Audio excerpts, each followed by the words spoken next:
Hello, everybody. Rick DiClemente with Star Self Astrology and Astrology Unplugged. Tonight, number 3,000. No, tonight, number 265. And Rachel's coming in for a second time. So we won't ask any questions. Are you ready, Claudia? You ready? Okay. All right. Now, I want to let you know something, everybody. We're going to get to a lot of relationship stuff tonight. But first of all, I want to start out with this marvelous email that I got. I want to share it with you for several reasons. Welcome to you YouTubers who are joining us tonight. Here is a email I got, and there's many reasons why I want to share this with you. Let's take a look here.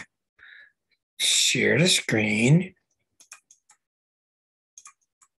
Okay. There we go. All right. I've suppressed the name of the person because there's no reason to do that.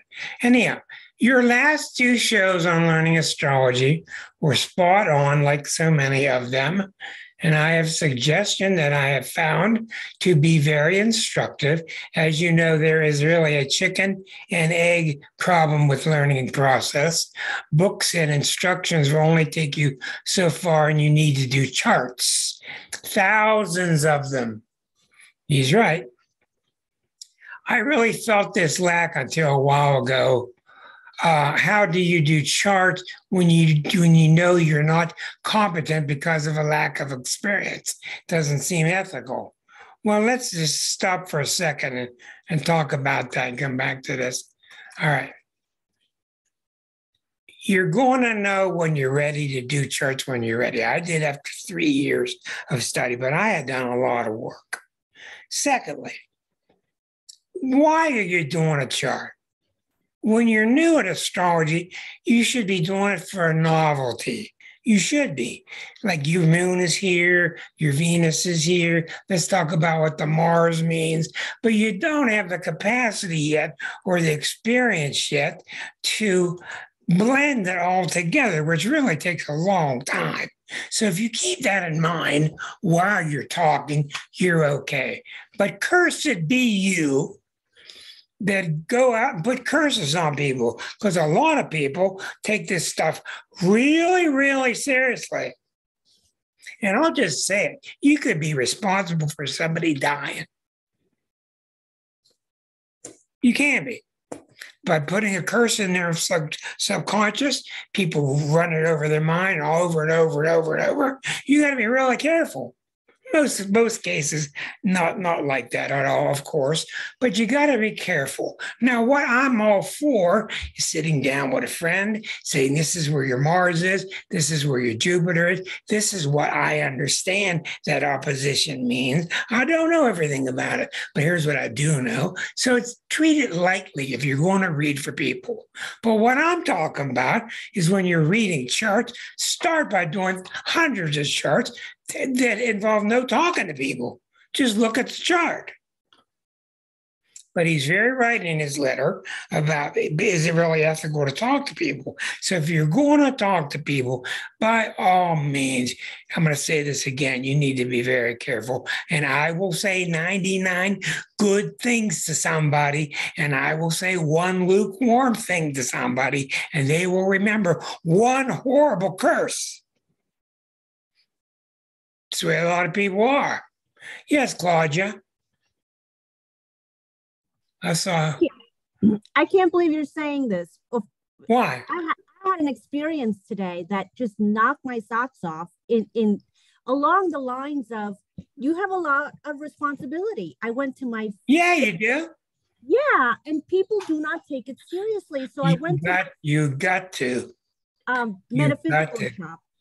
And there is a reader there, an astrologer, and I saw her meet this young lady, and the young lady's asking her questions, and she asked her what her sign was. She said she was a Capricorn, and she goes, well, you're about to have your business break up.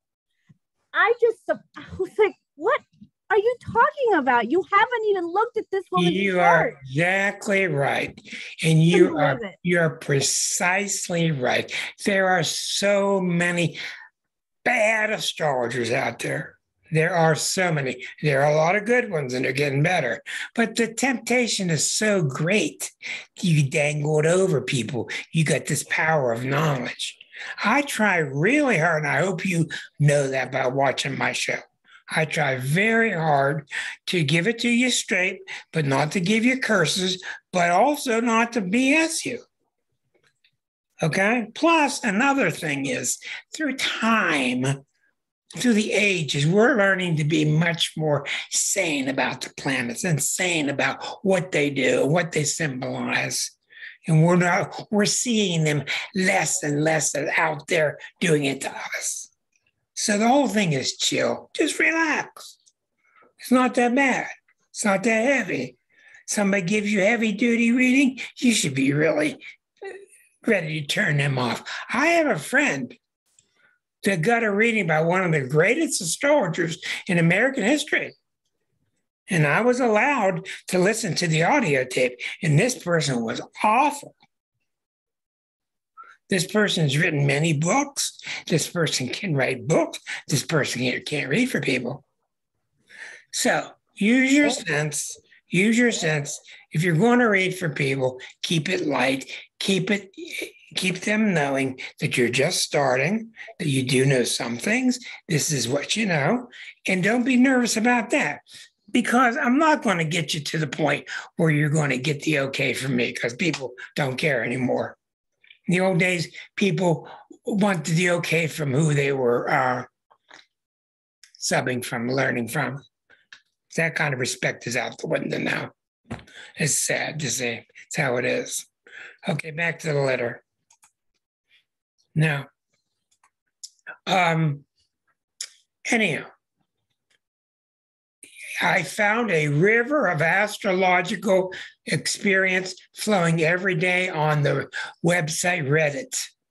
They have 3 forums: Ask Astrologers, Astrology Chart Shares, Astrology Readings, where millennials or younger people post a chart, usually timed, and ask a question, and it's usually traumatic, of course. These charts come in from all over the world. These young people are getting astrology. I can spend a few hours there, and I can examine 23 charts in one sitting, and I don't even have to cast them. So he's telling us, go to Reddit. There are all kinds of groups out there. I'm completely worn out from it, okay? I've done this so long, and I've been in groups like this, and everybody just tick, tick, tick, tick, tick, tick, tick, tick. I can't do it anymore. But there are plenty of places where they're talking to each other and they're asking each other's questions. And when you get a clown, turn them off. You know who the clowns are. You got another person sounds interesting, turn them up. They're out there if you want to learn. Okay, let's continue. Such as, they have phrases in these translations such as, my life just blew up. I'm having a painful breakup. I lost my job. Parental abuse. I'm lost. I'm stuck. Synastry charts. Is he the one? Is she the one? Many of these have obvious causes. The usual suspects: Saturn, Pluto, Neptune. Saturn returns are big. Usually 3 or 4 or 5 every day I see. Saturn returns are totally overrated in terms of how negative they are. They're usually much more positive than what people think. That's me talking. They're usually much more positive than people think. Now, back to him. Painfully lonely. I'm struggling badly. I'm depressed and dissatisfied. I'm sad and lonely. Death of my father. Impending doom. I feel stuck, confused, directionless. The process of writing out an answer or explaining is very clarifying. So he's saying to you, just by being on the web and writing out your answer can really cause you to think a little deeper, to use the right words. And you got to get away from the sensationalism of astrology. My God, how many people have been to astrology sites and then you get out there and you just go, oh, it's just amazing. And there's some really good ones out there, real good, and a lot of bad ones with a lot of cleavage. Becky, don't look. I don't want you to have to look. It's not fair. Okay, back to the letter. Male and female cleavage. Just stop it, Alexa. Just stop it. Here we go. Anyhow, yada, yada, yada. Anyway, this is an easy and every way day to practice. Sometimes you even get feedback and further questions, and I recommend it to any student, and then you get an avalanche of charts. That's how you learn. I really value the work that you are doing. I have learned a great deal, and I do not miss an episode. Thank you. And I just can't understand why you don't have thousands of more followers. It is some of the best stuff on the internet, real, practical stuff, and not the endless bullshit that passes off for astrology in so many ways, so many places. Some people never shut up while never saying anything. But thank you. You have made a real difference for me. Now, I really appreciate those kind words. I'll ask you, because I'm really flummoxed here. Liza and I talk about it. I don't know why there are not more thousands of followers. I have friends with 25,000 followers. I got like 1,500 and about 100 to 200 watch each week. My personal opinion is I think that when you're with me, you need to work. I'm teaching people how to get more advanced in astrology. And a lot of people, I think, like to just listen because they're fascinated by what's possible and they think that they can't do it. Yeah, they can. I don't know. I don't know what the reason is. Let's stop for a minute. Let me ask you, why do you think more people are not following and watching? What is your opinion? Raise your hand and I'll unmute you. Yes, go ahead, Erica. I think a lot of people watch just for a prediction and not for learning anything. Prediction shows go way up. You're exactly right. And boy, that's abuse of astrology. It's not what it's for. It's not what it's for. I get pissed off about that. Go ahead. Thank you, Erica. Linda?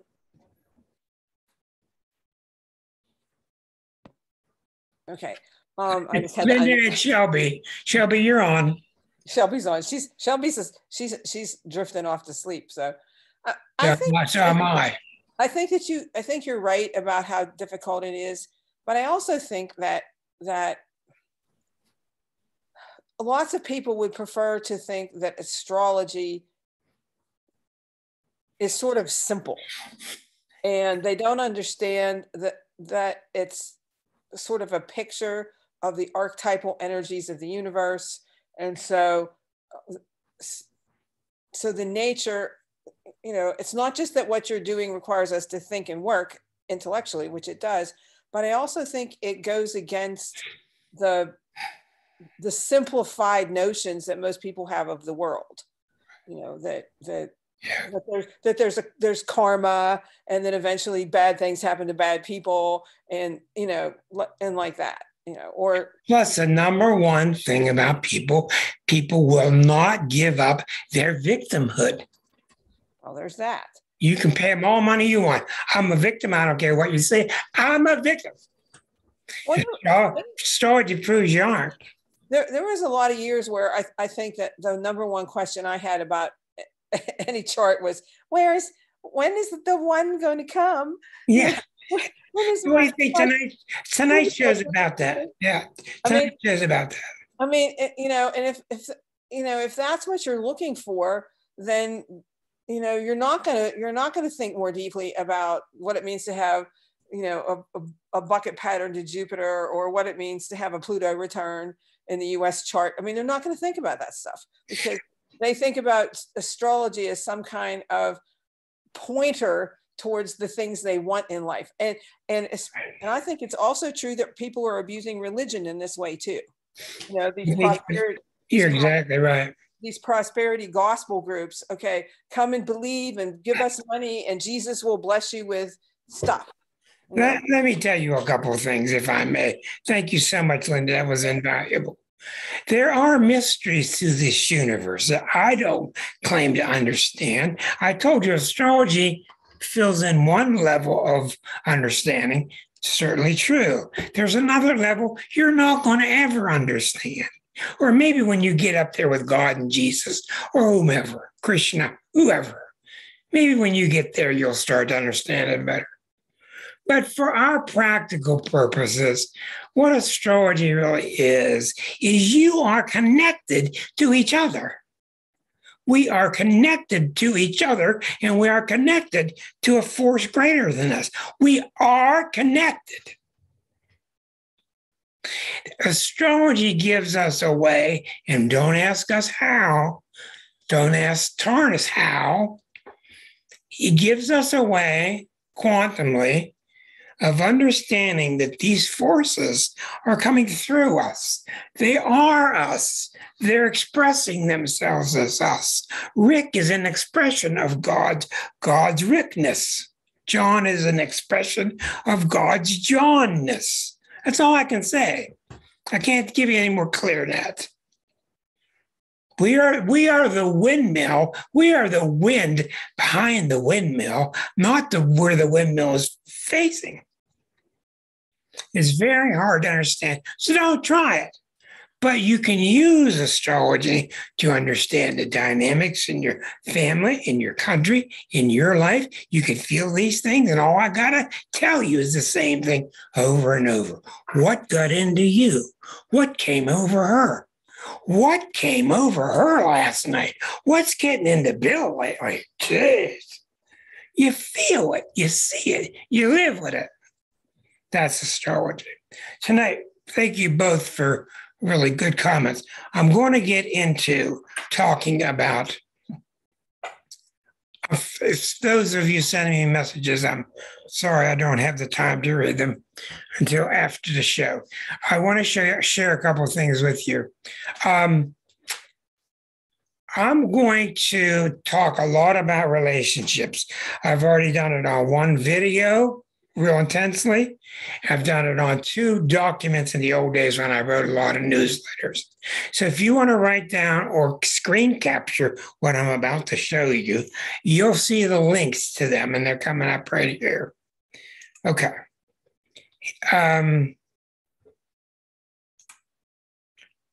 Okay, let's see here.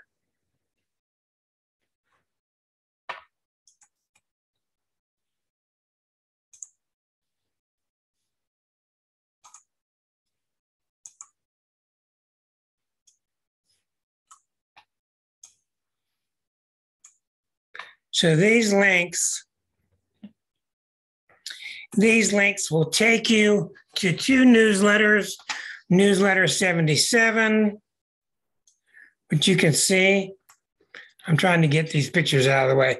Newsletter 77, Newsletter 82, and Astrology Unplugged, episode 133. So if you care to dig deeper, a lot of tonight's going to be a repeat what's in these. But Newsletter 77, Newsletter 82, and Astrology Unplugged, episode 133, will be further study on tonight's topic. Okay. Now, I'm going to get right to the point here. In the old days, astrologers and all astrology readings ended with, when's he coming? When's she coming? When's he leaving? Okay. The misnomer that astrology planets bring people to us. And they do, but they don't. They don't. What's really hurt us, and they should be damned forever, are people like Cosmopolitan and these kind of predictions they do in their weekend magazines. He's hot. He's coming Friday night. He's got money. He's going to love you forever and give you lots of money. Ain't going to happen. Maybe 1 out of a million. Let's get to the point. Astrology is not meant to tell us when Mr. Perfect or Miss Perfect is coming. In some small ways, it can do so. I'm going to do my disclaimers now. I do not know how these Hindus, which is a different kind of astrology, can be so good, but they're unbelievably good. So I'm not talking about them, and I don't understand their type of astrology, nor do I want to. I don't want to do predictive astrology. I think it's largely an abuse of astrology. Now, with that, most of the time somebody comes to you that's real nice, or you had a wonderful date 10 years ago or 4 years ago, and you go back and look at the planets and Venus was right on you and you had a couple of nice little aspects, but that's not what brings you people. It's not what, and what I'm talking about, I know is true. And I do not say I know until I do know. What I know is the person that's going to come land their aircraft on your aircraft carrier can only land when your aircraft carrier is empty. If you got a bunch of junk on the top of your aircraft carrier, that plane tries to land, whoops, it's too busy, and just goes back up and hovers again. And the relationships that you have while you're still holding on to your junk, the relationships that you continue to have while you're still holding on to your emotional blockages almost always will be codependent messes. Almost always. And you have a hell of a time getting out of them. You all know what I'm talking about. Now, what I have seen, and it is miraculous, and I've even thought of writing a book, but I haven't because it's such a labor. People come to you, opportunities come to you, dates come to you, good matches come to you as soon as you dump your junk. As soon as you dump, you identify, find out what your emotional blockage is and start to get rid of it. That's when they come. And I'm talking about within minutes, within hours, within one day. It's unbelievable what I've seen. Some of the greatest things I've seen in terms of good matches, happiness, happy matches have happened when you dump the bad relationship. You know, all these things you've seen with your friends where the relationship isn't working and you try to talk, and you try to talk, and hang on. Once they finally let go, man, your odds go whoosh. Your odds go straight up. Better job, more money, better health, better boyfriend, get along better, all that stuff. And it's not magic. It's because you're in God's flow. We're always connected to God. I'm going to use that word. We're connected somehow. When you're messed up in a conduit that's all messed up and crumpled up, because you know what it's like when you're in a codependent relationship, you're miserable, it ain't working, and they're miserable. Why? Because you keep sitting in here bullshitting yourself. Well, if I just did more of this and made more hamburgers, he would be happier. Well, if I did this and was this more this way, she'd be happier. Doesn't work that way. It only works when you're being yourself. And you can't be yourself if you're trying to sell out to match what that person you think they want, which is really what your parents wanted, or if you're trying to match some concept of how you should act, or whatever reason it is. When you're not being yourself, you're shut off. And when you're not being yourself, you attract people to you that don't match yourself. So The number one thing I do with people is I try, and it's not easy to do this in the beginning of the reading. Sometimes you get it halfway, sometimes you get it at the end, sometimes you don't get it. But sometimes most people are pretty darn honest. You got to identify where you are emotionally blocked. What does that mean? Emotionally blocked is God's sunlight can't come in because there's something making a shadow. And oftentimes that is sadness that you have learned from mom and dad. It is sadness that you've watched your brothers and sisters. It is sadness from past lifetimes. It is low self-esteem. It is sadness and low self-esteem. That's your two problems. Now, it's understandable why people have those things. This is a hard place to be, Earth. You do not have to get rid of them to have happy relationships come to you. All you got to do is start to get rid of them. Start to get rid of them. Start to say, I'm not that dependent. I don't need to be with you. I'm going to try some more fishing out in the water, see what I get. I need to start to realize that maybe I'm not all that bad, but you have to start to overcome this sense of low self-esteem. There are all these books and all these methods to do that. That's not my job. But it is my job to help you identify it. And the way I identify it is you usually come to me when you've had it up to here. When do you think couples come to me? They come to me when it's over. And they want Rick to perform a miracle. And they know I can't. It's got nothing to do with either one. So when you read Stephen Arroyo, the master of relationships in American astrology, Stephen Arroyo, the master of relationships in astrology, when you read him, he's a double Libra, with a lot of Scorpio. He's a master of relationships. His number one question is not Joe and Susan, but what's Joe's capacity to have a relationship? What's Susan's capacity to have a relationship? Never mind the magic of mixing their planets together. Ooh, they're going to be fine. John and Yoko, they're going to be fine. John and Yoko are not going to be fine because John's not fine, near Yoko. May look good for a couple of years. What is the capacity for you to have a relationship? And when you get serious with people, people are much more honest these days. Ask a question, they'll give you an honest answer. Why did that relationship blow up? And they'll tell you, and they're usually better and better. They're not defending their egos like they used to. When you find out what happened to blow up the relationship, you usually find some codependency, which is another way of saying, I'm not able to be myself in this relationship. Well, what do you think you're going to draw to yourself if you're not able to be you? Good luck. Now,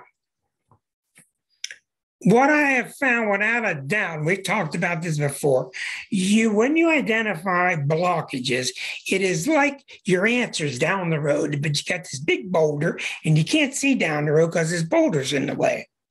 Okay? Well, you are not going to see down the road, and you're not going to be able to answer the question of what should I do next? What's my follow-up? What's my following? What should I do? Where should I be headed? You're not going to get any information because your source is blocked. And the source is what gives you the answer. It ain't me. It ain't you. It's the source. But if you got a big boulder in your path, because mom and dad had big boulders, and grandma and grandpa had big boulders, and they did beatings, and they did incest, and they did a bunch of alcohol, whatever their problems were.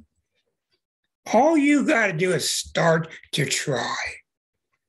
Start to try to move that boulder. Get a friend over, help me move it, go to some therapy, go to AA, get to a therapist, start talking about moving that boulder. Just talk about it. And what I've discovered, and I speak so vehemently because I've discovered this, I've seen it.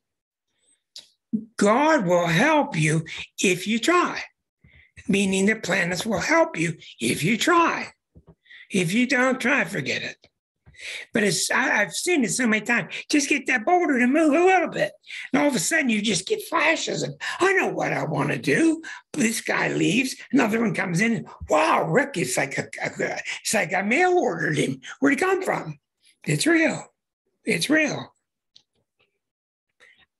You know what's blocking you. You know what's blocking you from the light. You know what's blocking you from the light. And in a lot of cases, it's very, very sad and it's very difficult to deal with. I understand. But you can make progress with it, including tonight. A lot of you have been brought here tonight to hear this because it's novel news. It's news to you. It's surprising. It's not a planet. It's got to do with your readiness. Okay?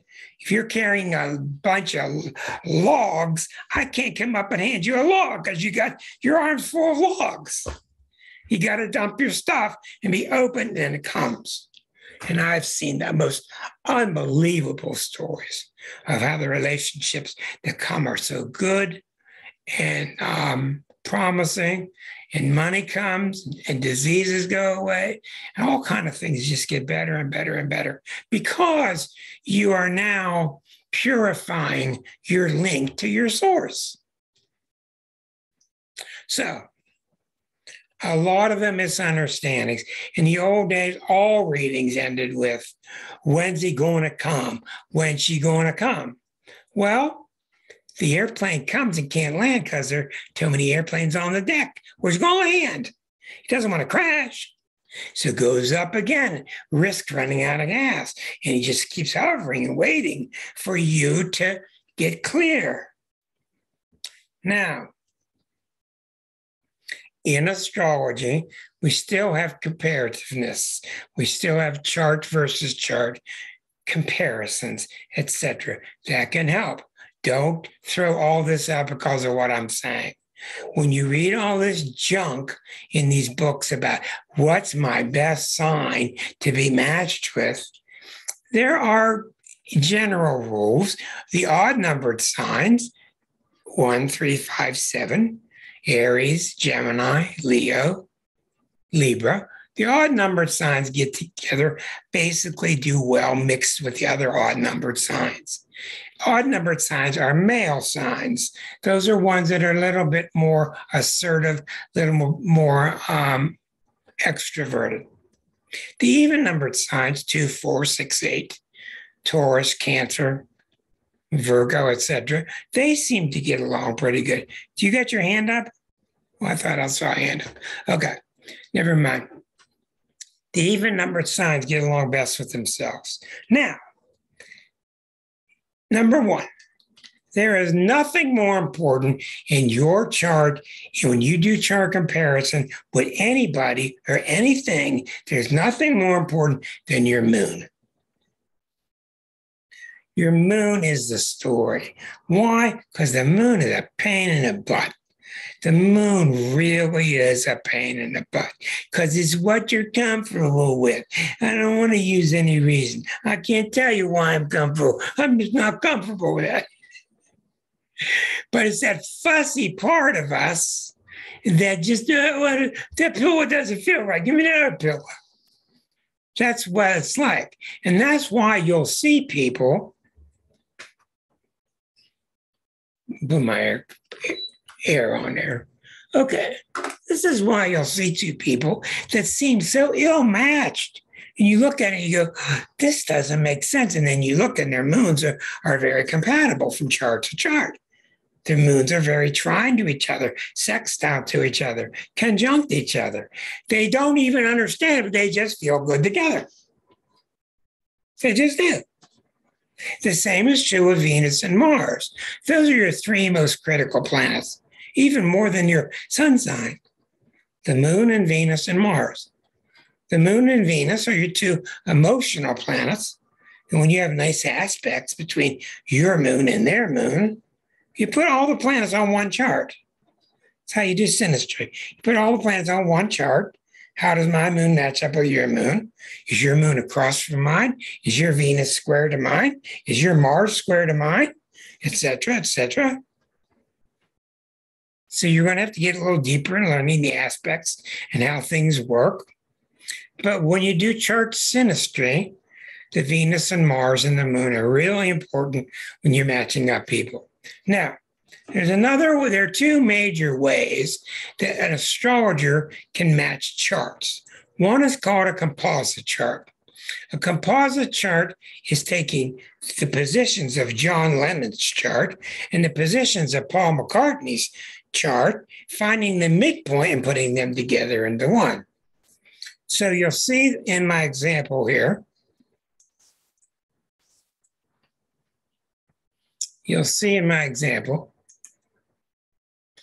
okay, that I was doing Lennon and McCartney, and I changed it to be me and Liza. Okay, so this is the composite chart for Liza and myself.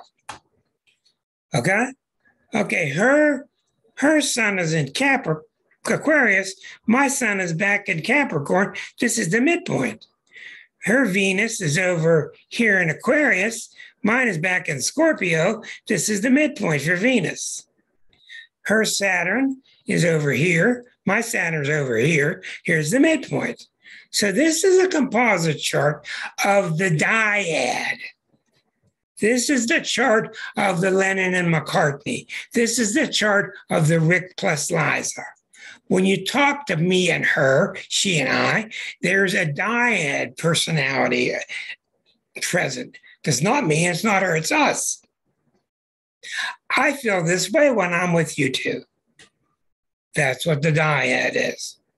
That's why you get with a client, doc, and you just have this immediate gelling really good with a certain client, certain patient. That's wonderful. Get with another one, and you might as well talk French and Greek. They don't understand anything you're saying. The composite chart shows a lot. I've done thousands of these. They're only so good.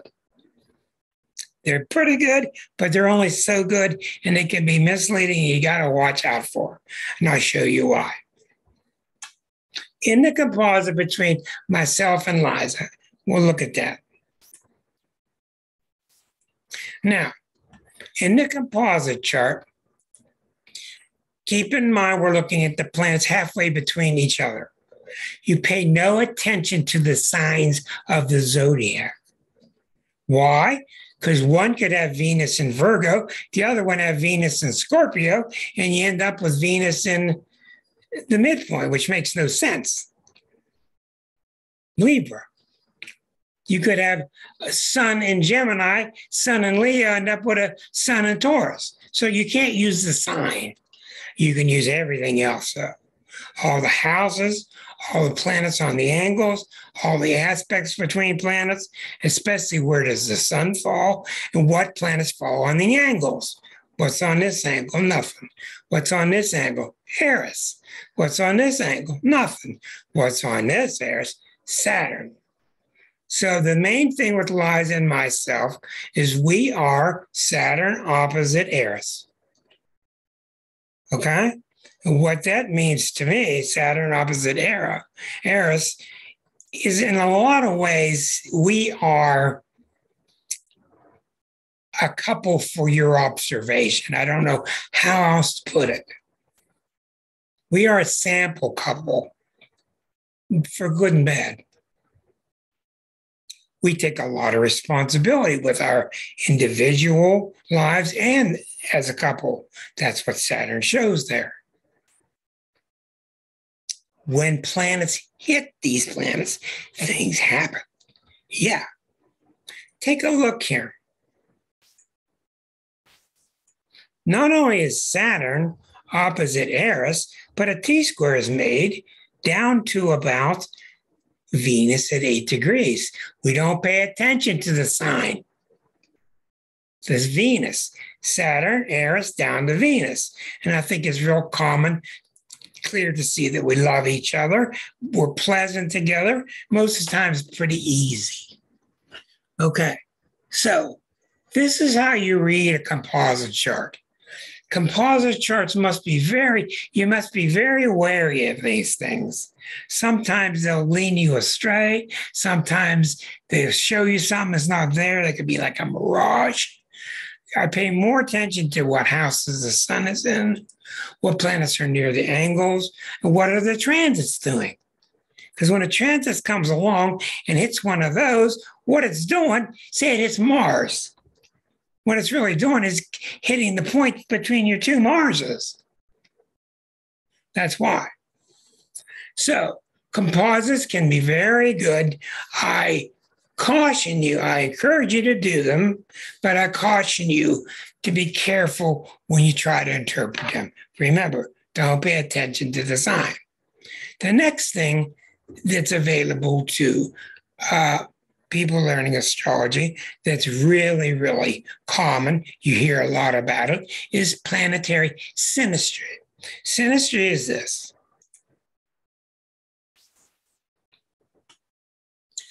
What happens when you mix where my planets are and with where her planets are? So we go to the synastry choice right there, and we pick this and we pick that. Let me see if I can get this right.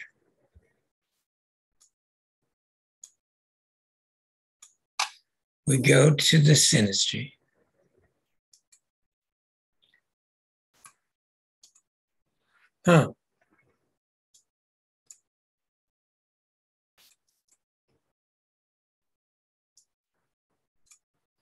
It's not working. Let me get this working here. Okay, coming back to the synastry chart. Here's an example of a synastry chart done between me and her.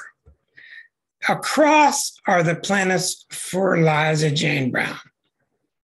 Going up and down are the planets for me. So by looking at this grid, we can see very clearly that her sun is sextile to my Jupiter.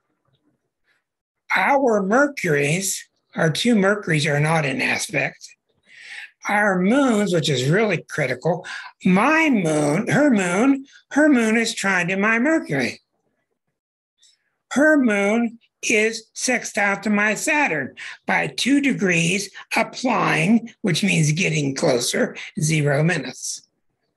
Her Saturn is square to my sun. This is something to watch out for. If her Saturn squares my sun by 7 degrees, that tells you that in some ways, she will naturally try to stop my natural creativity. It might be vice versa also. So you got to be careful with this, even though you see warning signs. In our particular case, our synastry is excellent. It's very, very good.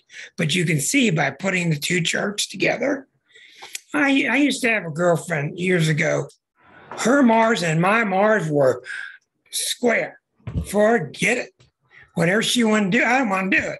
Whatever I wanted to do, she didn't want to do it. And it was really close. That's why orb is so important, how close it is. And not only did she not want to do it, but she felt like what I wanted to do was stopping her from doing what she wanted to do. So synastry can be very, very accurate. They can be really accurate, but you have to be really studious. You have to take your time with it. It is not easy to do it all. There are not many astrologers that will do it for you unless they charge you extra, because there's a lot of extra time studying. But you can do things like put Lennon and McCartney together, or any famous couples, and you'll start to see where their magic is. They don't have magic. They don't have magic, Simon and Garfunkel. They don't have magic, Moody Blues, unless the planets are there. They don't have it unless the planets are there, because that's where magic comes from, symbolically. Now, I'm getting questions, and I'm sorry because I don't have time to answer questions during the show. Now, so those are two of the main things that you have when you're doing a relationship chart the composite chart, the synastry chart. Basically, other than that, you have to look at this. Okay. For example, where is Susan went away on me. Or whatever, she's always here. Susan is a Sagittarian and she has a moon in Gemini. Basically, hi Susan. Basically, Susan would do generally well with people with a lot of Sagittarius or a lot of Gemini. Basically, you have to study deeply into the charts to see this. This is not for amateurs, okay? And that's why it's really deadly for you to read some evening magazine that talks about your coming weekend and getting all excited because you got a guy with Venus in Capricorn. Well, that's just a little teeny bit of the story. You need to know much more.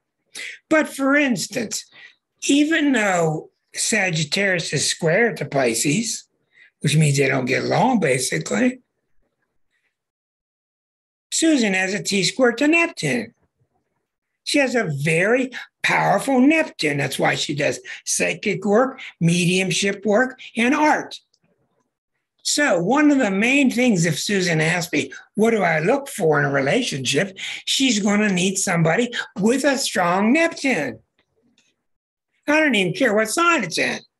She has a lot of Neptune energy, which means she's very dreamy. She'll go off and just daydream about the light that she sees hitting the side of that mountain, and it's thrilling to her. Okay? Well, if she's got somebody that doesn't have a strong Neptune or has their Saturn sitting on her Neptune, they're going to say, come out of the clouds. Why are you wasting your time, woman? That's what they're going to say. She's going to say to them, oh, quit being so rigid. Don't you dream at all? Do you see? It's at the font of our language, the planets. It's the font of our language. So, for instance, you got a T-square to Mars. The other person's got their Pluto opposite your Mars. What's that tell you? You don't need to be magic. What does Pluto sound like opposite Mars? Sounds like a goddamn war. Right. You can just sense it. Now, you could have the greatest relationship in the world, and you're still going to have some problems in the synastry. You're just going to. Even Jesus mixed together with anybody. Jesus and Moses, they're going to have trouble. It's just human nature.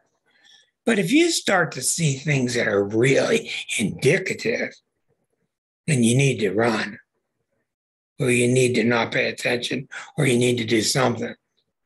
Another example, say a person is very sensitive, and you've got a planet in your chart that affects the sensitive person's moon.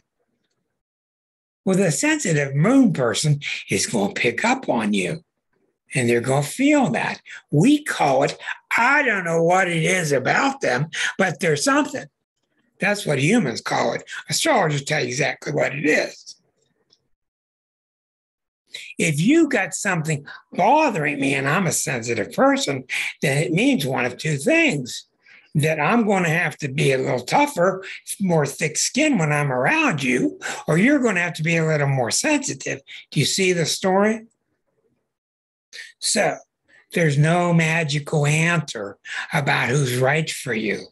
My brother was a Pisces with 5 planets in Aries.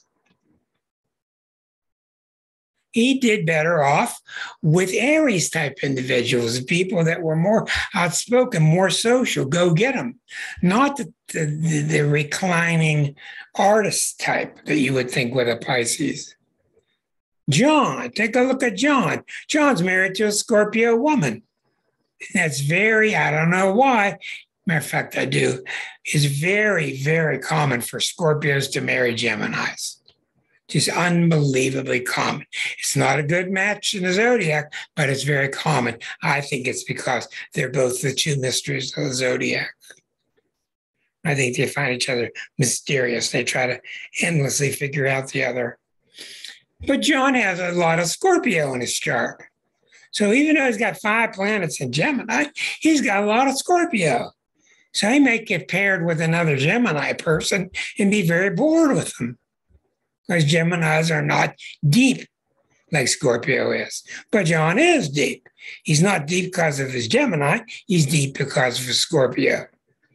So when you're doing chart comparison, don't even try to do it yourself. You're not ready to. You need a very experienced astrologer to help you. And in most of the cases I've seen, I don't even worry about it anymore. I'm more concerned with you. Are you on your way? Are you moving? That's why lately, I haven't told you this, but you've known all along that I do 3 charts mainly, the natal chart, the 12th harmonic, which is the spiritual, and the 6th harmonic, which is the destiny. Lately, I'm doing more and more detailed work with the 6th harmonic, and I'm finding unbelievable things.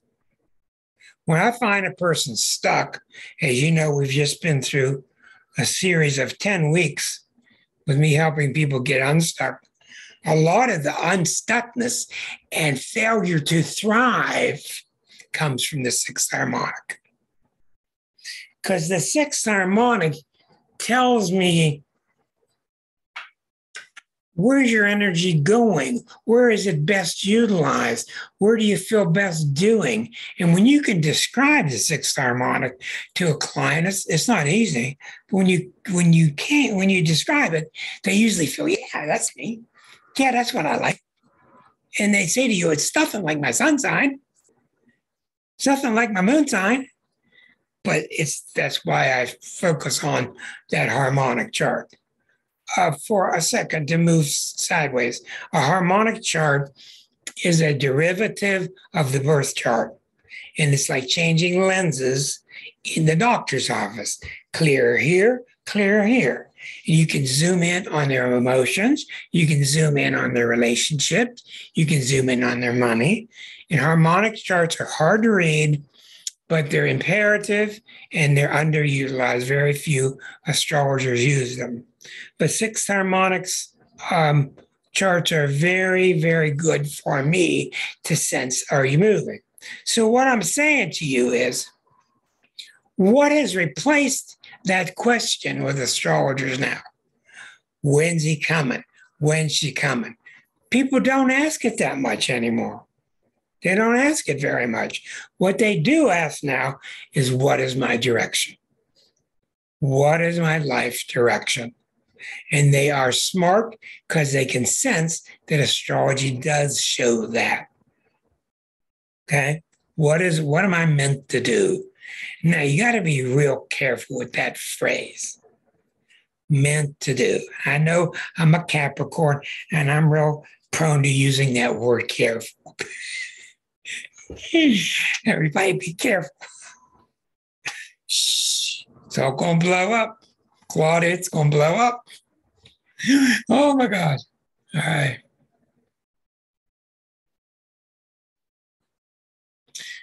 When I first started astrology, and I'm reading for a Pisces, and they asked me about their life direction, well, I would say working in the background, being second fiddle in your company, being a nurse, being a chemist. I would pick photography. I pick all these Piscean things for the Pisces to lean towards. Isn't that a word that they're using a lot today? Lean into something.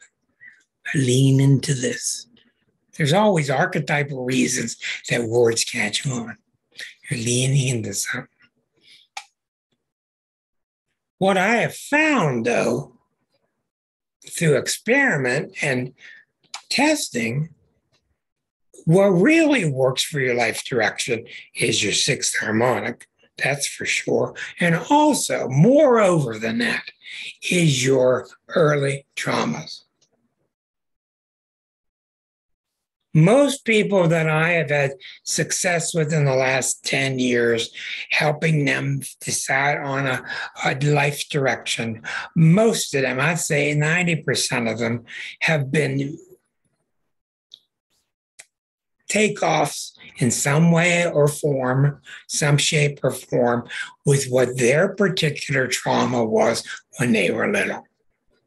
Whether it's 2, whether it's 6 years old, it happens young. For instance, I had a lady I was reading for one time, and she was beaten all the time around age 6, and she watched her mom get beaten, and she watched her sisters get beaten. It doesn't matter with what or how bad, but it was beaten. It was abused, physical. And I'm talking to her in her 50s and 60s. I don't care what her sun sign is. I don't care what her chart says in a lot of ways. I want to know what's she doing about this. And when I get a chart like that, I became totally with it with this person when I started to talk about helping people stop getting beat.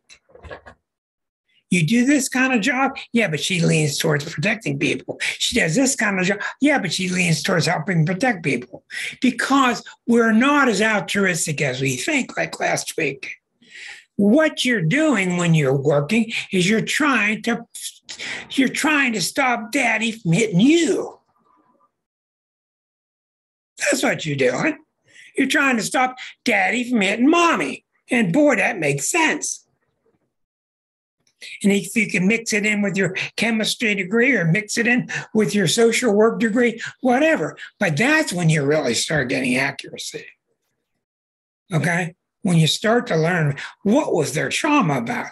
And now when you talk about what their trauma was, now we're talking about the 12th harmonic, and we're looking back into the past lives, and that's a whole nother story. Whole nother story. Back on relationships. Relationships, in most cases that I have seen, in my opinion, are with people that you've had relationships with before in other lifetimes. I don't say that lightly because of woo-woo. I say that with a good degree of confidence, and I think you can sense that with the relationships you've had, a sense that, man, we've known each other before, a sense of something's incomplete here that we're here to pick up and fix now. Now, the next thing. When Uranus hits you, I'll go interview 2 people who've been together for a year. And they'll say, what brought us together? And I'll go back to the date that they met, etc. Well, Uranus was on her, and he's an Aquarian, and Pluto's on him, and she's a Scorpio. This is very, very common, that the planet that's trying to find its way through you, just like a dandelion coming up through the asphalt, the planet that's on you, that's trying to emerge through into your consciousness, is usually represented or well suited with your partner. A Pluto person comes into your life. What do you think they're doing in your life? They're there to teach you about power. They're there to teach you about standing up for yourself, becoming strong. Don't be a wuss. Become courageous. Or they may be trying to screw you. Or both. Pluto people. Pluto comes into your life.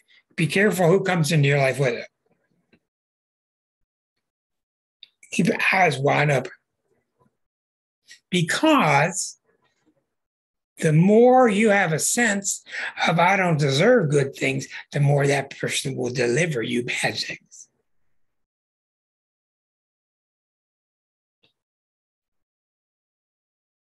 Neptune comes into your life.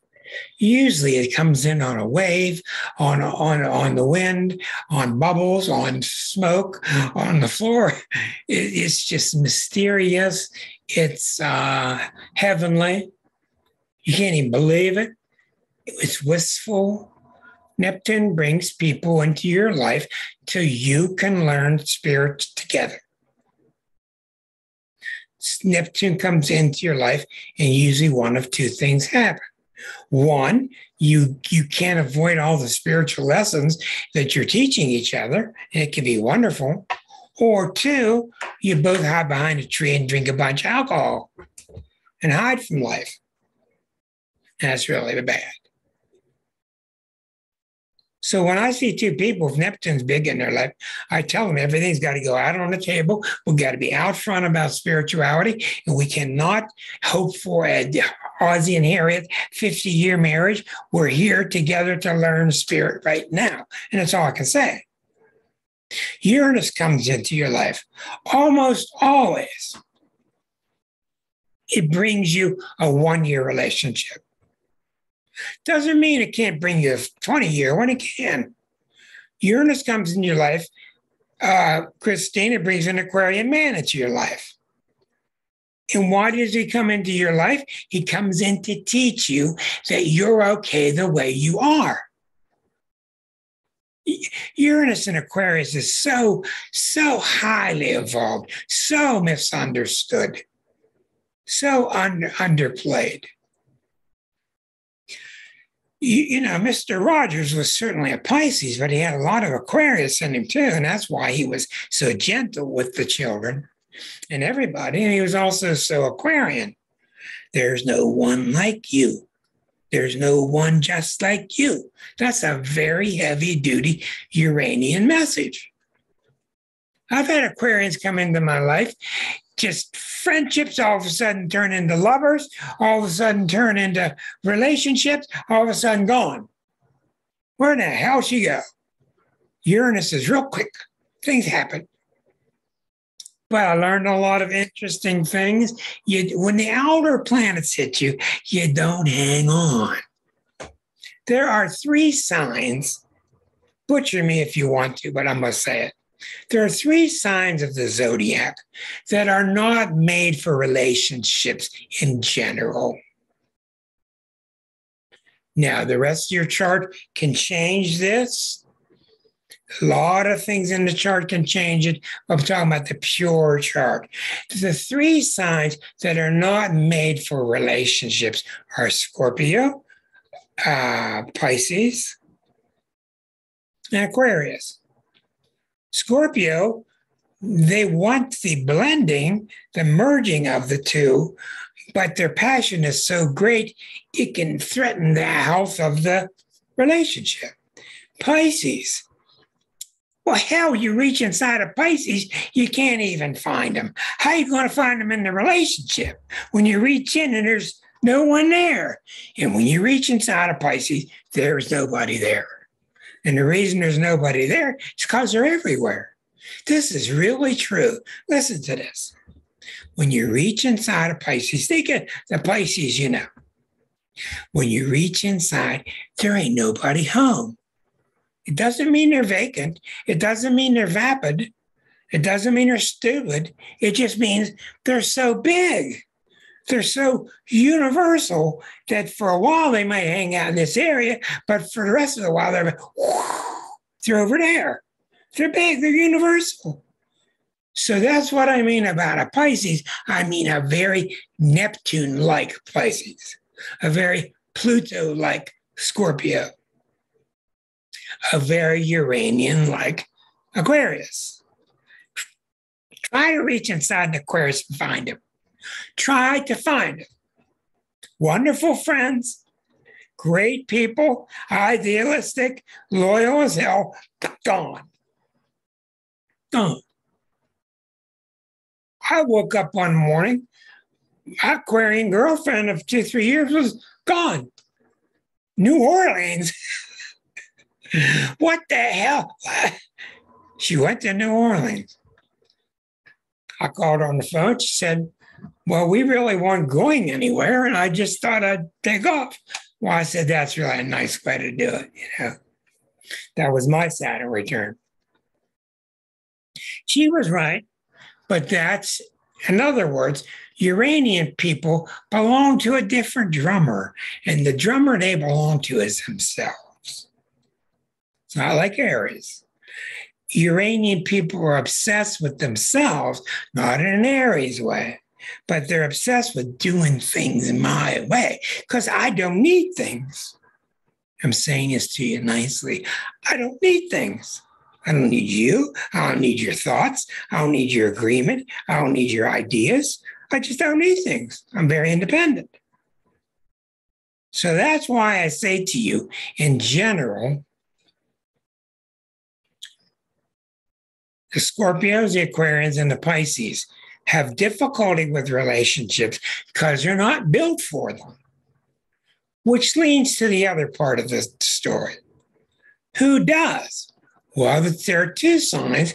There are two signs that really lean heavily on relationships.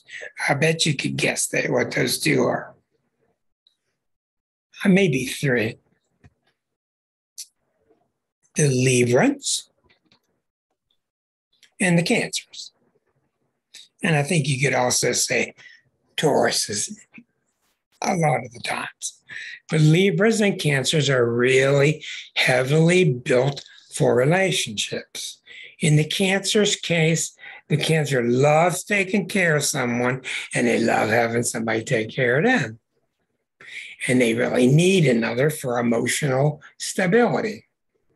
But that can be dangerous because there's a fine line inside Cancers between a healthy relationship and codependency, which can really blow up ugly.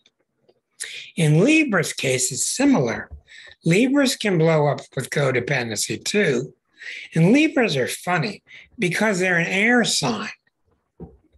Remember, Cancer is a water sign based in love. Libra is based in thought. Libra people are smart. They love having good discussions. They love debating about anything. Libras think that they need a partner. And I think the early first half of their life, they really do need a partner. But I think when along comes the second half of their life, I think they need a partner less and less. But both signs are prone towards codependency, and they have to watch out. Both signs are not good at breaking up relationships. They're not good at it. And sometimes you just need to. So I'll repeat myself.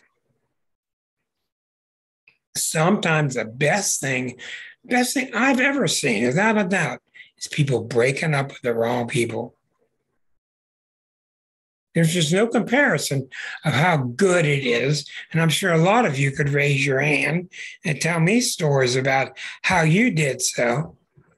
But of course, in Miracles is a whole different story, completely different viewpoint of relationships.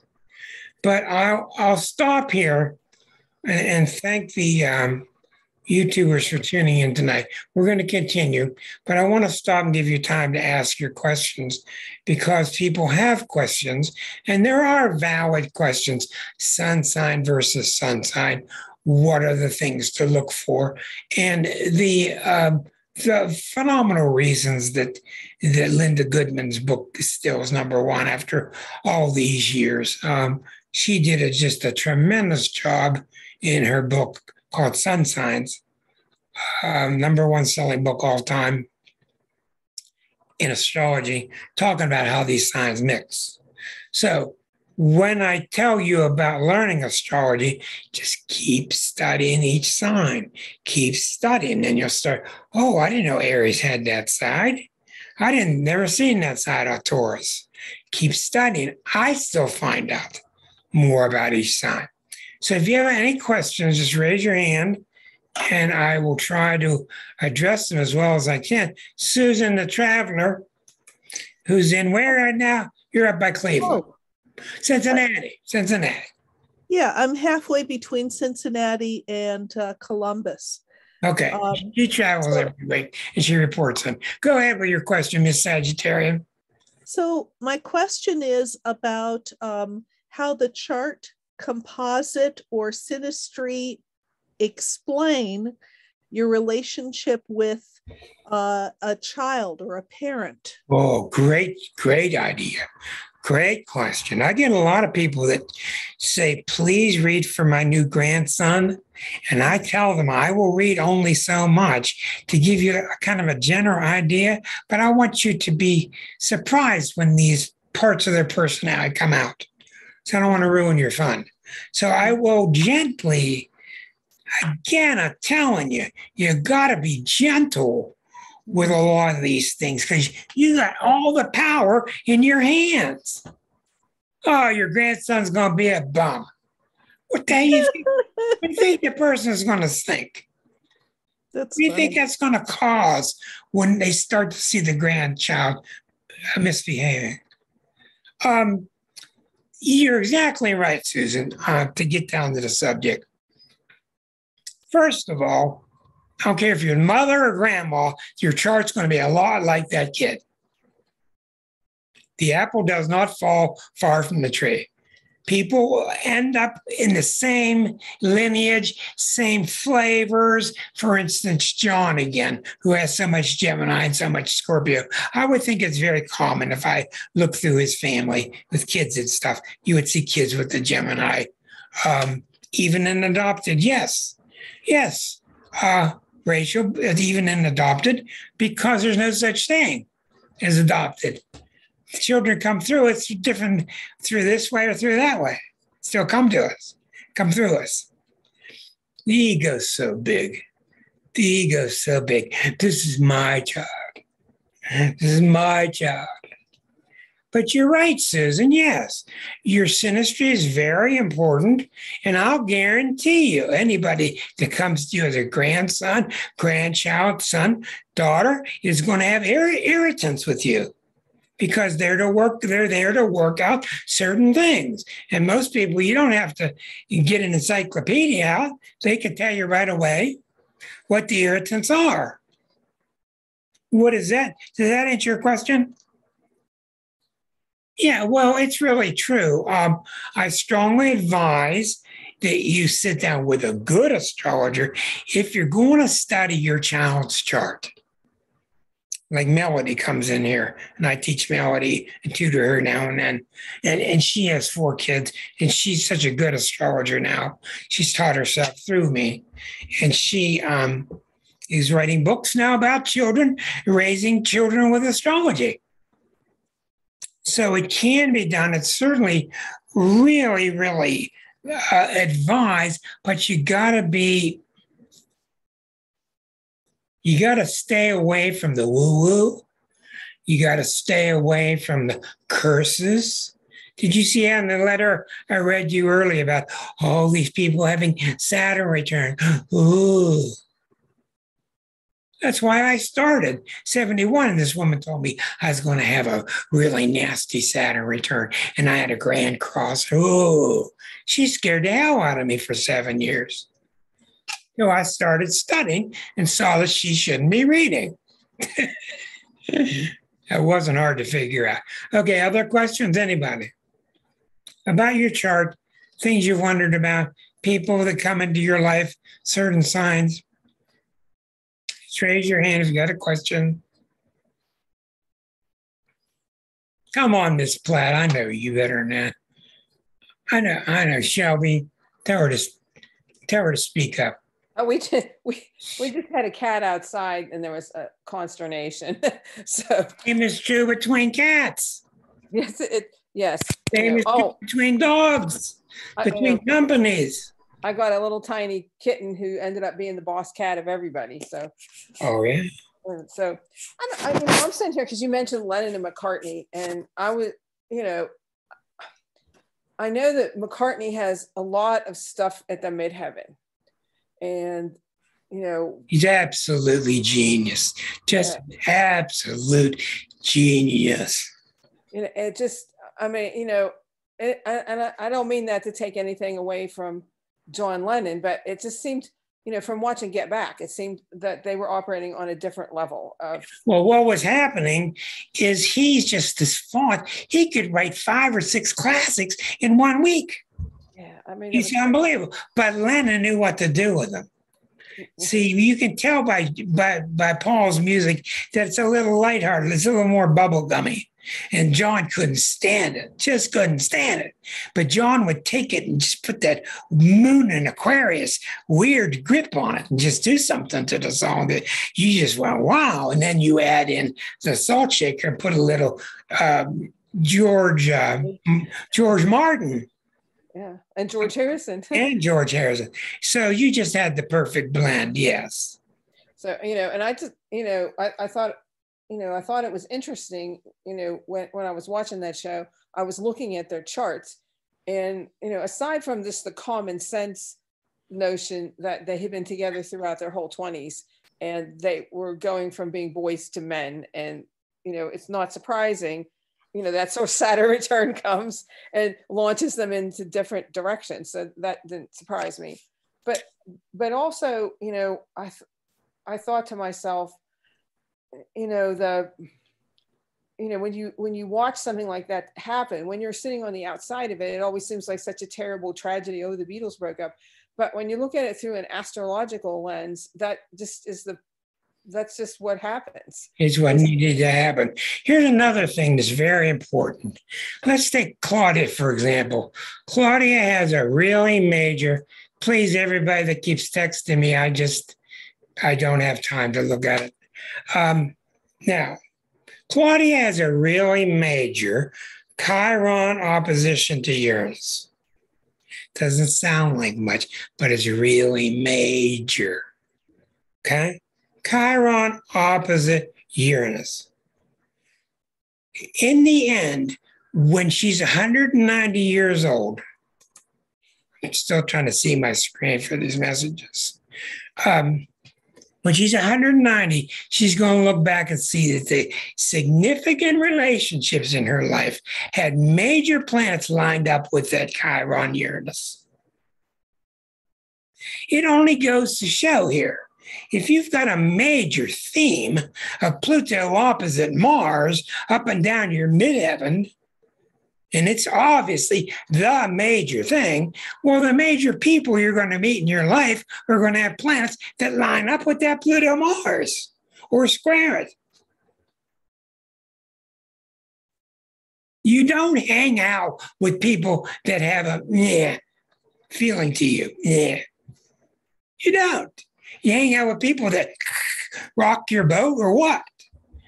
And that's what that means. If someone's rocking your boat, first of all, in Solar Fire, which is software I use here, there is a little thing on the right that you can click on reports. I'll just show you this. This is really fascinating. I'll show you my chart. All right. Let's see here. I'm trying real hard not to stop the meeting with the wrong thing. Okay. I'm going to get my chart out. Let me show you this. In my chart, there's a thing called reports. Now you can see it. And in reports, there's a sensitive points, okay, that you can click on. And this list shows me every degree of the zodiac. And this spot is opposite Mars. This spot is square to my Venus. For instance, you can take an eclipse coming up, and while everybody else is losing their mind because it's an eclipse, you can see that, oh, the eclipse is coming at 12 degrees Aquarius. Instead of having to go to your chart and find out where 12 Aquarius is and figure out the aspects, which we used to do by hand, you go to that sensitive point list. And it says anything happening at 12 Aquarius is trine to your Jupiter. So it does the work for you. It gives you a list of all your sensitive points. For instance, for many years, I kept having major experiences on the day after my birthday, January 2nd. Mine's the 1st. I didn't know why. And I kept having all these major relationships, meeting people, breaking up with people, January 2nd. And you'll all have these points too. You'll hear people talk about this. I don't know why every winter I have these things happen, etc. It's because the planets are passing sensitive points in your chart. So let's wrap things up. The first thing to tell you, to remind you, to put it in perspective, the number one thing to do, and I feel for people, I feel deeply for people who are in a bad relationship or are lonely. I feel for them. The best thing you can do in whatever way you can, go to a therapist, go to a friend, find out what's blocking you and start trying to move that boulder to the side. And I guarantee you, you don't have to move it much. And I guarantee you, when you start to move it, other forces will come into your life that will help you move that boulder. They will.